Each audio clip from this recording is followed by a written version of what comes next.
Hussein Maki is an Islamic scholar who has for many years been studying and analyzing the religious and political trends in the Middle East from Lebanon.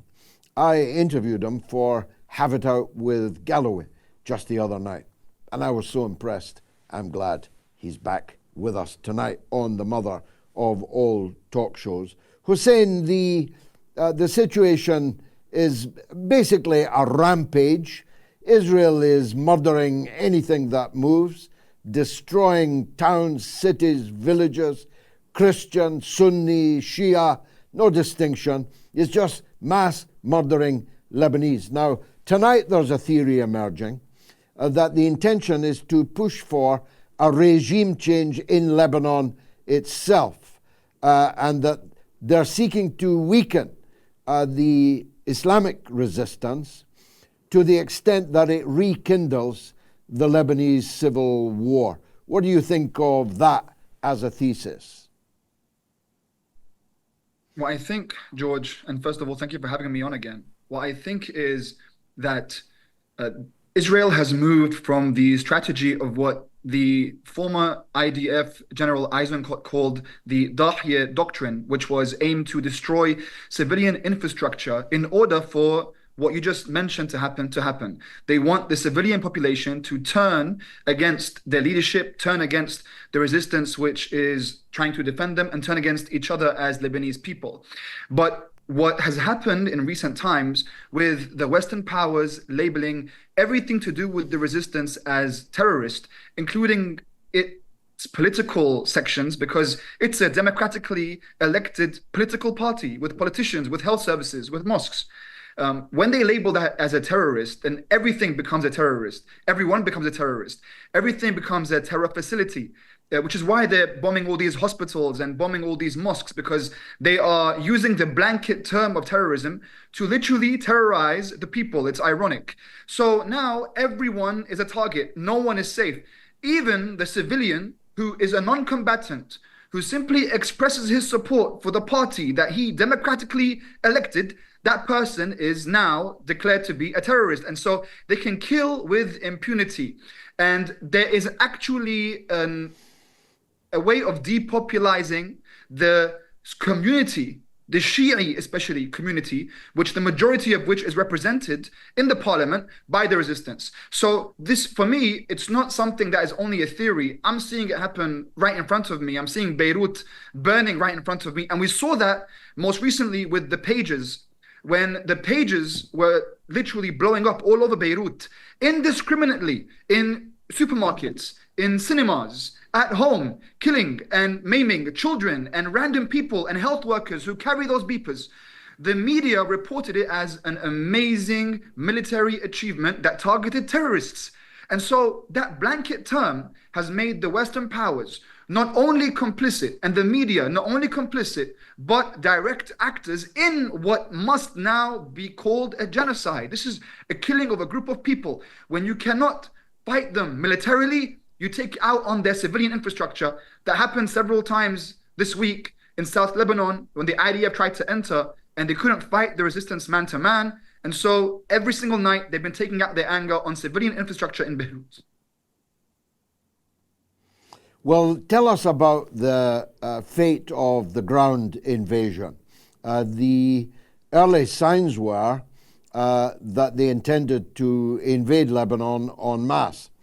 That turned out to be probing raids by small groups of so-called specialist forces, although when they were killed, they turned out to be 22-year-old boys. The experience has not been a good one, which will have come as no surprise to you or me, who know what happened in 2006, but seems to have come as a surprise to Western commentators and Israeli politicians. Describe what happened when Israel invaded Lebanon. Thank you, George. So the Western powers seem to think that having heavy artillery and machinery means that you can win a war just by bombing people. When they come to fight people of belief, man to man, it becomes very evident, as Norman Finkelstein put it the other day. He said, this is a TikTok generation fighting the party of God. And he doesn't see it, and neither does anyone who has studied the region can see how these young men, manipulated young men in their early 20s, very inexperienced, think with their racist imperial mindsets that these people are defeated because they lost one man, one leader, and that's why they are like this. Doesn't understand that these people are living and preparing in a way that they believe in the world to come. They believe in God. They believe that faith is something that is bigger than any artillery, and they defend themselves with that. And we saw that every single day. On Thursday alone, 17 IDF soldiers, these Israeli people, are dying for no reason. Their families are losing their soldiers for no reason because they're sending them out there and they're coming back killed and maimed very, very quickly. They actually left one of their tanks in the village of Kfarkila and they returned. Now, I'm not someone that underestimates this army. Yes, as time goes on, they will be coming deeper and deeper into the territory of Lebanese villages. But at the same time, eventually Netanyahu is going to panic because all of that bravado is going to come back to bite him when he's losing so many more soldiers than the hostages that he's apparently been trying to save for the last year, which are still not saved, which Lebanon has no hostages because they always said just return the hostages and the war is over. Well, Lebanon has no hostages and they're bombing Lebanon just like they were bombing Gaza and like they continue to bomb Gaza today. It hasn't finished. Gaza is being bombed just like the early days of October last year. Yes. Now let's look at the broader regional war, which is a euphemism actually because given the pattern of relationships, Israel's ultra close relationship to the United States and the European Union, Iran's relationship to Russia and to China and to its co-religionists elsewhere in the region. This is effectively the eve of a world confrontation of potentially existential dimensions. How close are we, in your view, to the much anticipated Israeli response to the response, and what will Iran's response to that response be, and where will it all leave us? Well, George, for the last 10 years, I've been reading all these different articles about World War III and impending doom and what would happen if Israel did this and what would happen if Iran did this and if Russia did this. I can honestly say this is the closest moment in time in recent history that we are facing something as catastrophic as a regional war and perhaps even a world war when you look at all the different allies in the region. As you mentioned earlier, the whole world will suffer because of the lack of oil. The whole world will fall. The economy will collapse. If Israel does not de-escalate its maiming and killing of people all over the world. This week, Iran showed Israel that it's able to penetrate all of their defenses and the Iron Dome system, and that Israel is not as powerful as it believes itself to be. And just when the leader of Iran on Friday, Sayyid Ali Khamenei, stood as a symbol of resistance, disregarding the fact that he can be assassinated, he still stood there with millions in front of him in Tehran that prayed behind him, calling for Islamic unity. Unprecedented, in which the Egyptians and the Saudis and the Muslim people all over the world, let alone the Russians and the Chinese, that the Muslim people are now starting to wake up and realize that unity amongst them, because of what this entity is doing and killing its children, killing Shia children and killing Sunni children, they are bringing the Muslims together and ending sectarianism with their stupidity. Now, if they decide to damage or hit Iran in a way just to save face, Iran will not accept any damage on its soil. If they actually try to hurt Iran, then Iran means business when it says that it will attack Israel in a much more severe way than what many people called a fireworks show. Actually, they targeted military bases and did great damage to the Israeli military. But because the Israelis and the Western powers seem to identify a victory by how many civilians are killed, they think that it was a failure. Whereas for those who recognize what it means in terms of military victory, and for Netanyahu himself, the maniac, they are breaking from within and they will break from without if they provoke Iran into retaliation.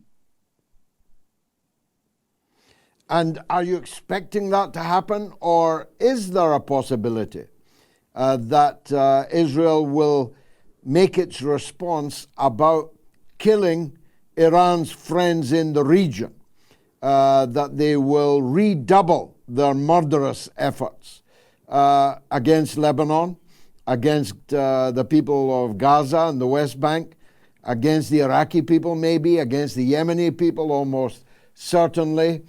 In other words, that they make proxies of their response. Is that a possibility in your view?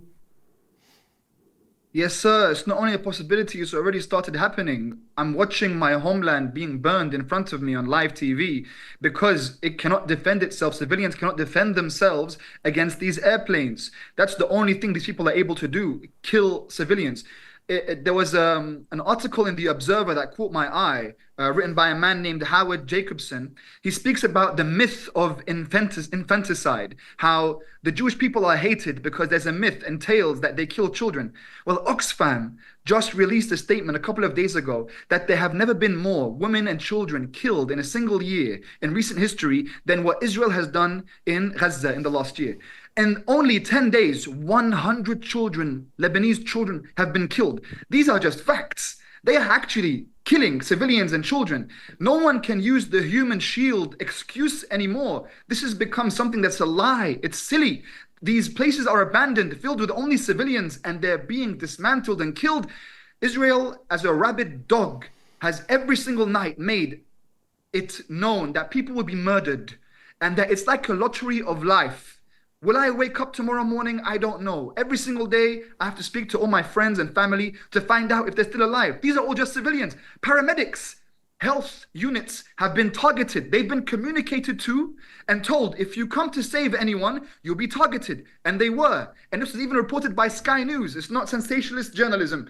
A second unit came to help the first unit and they were targeted. A third Red Cross unit came to help and they were targeted. They are being told, you are not allowed to come. 104 health workers, paramedics, nurses, and doctors have been killed in Lebanon in the last 2 weeks.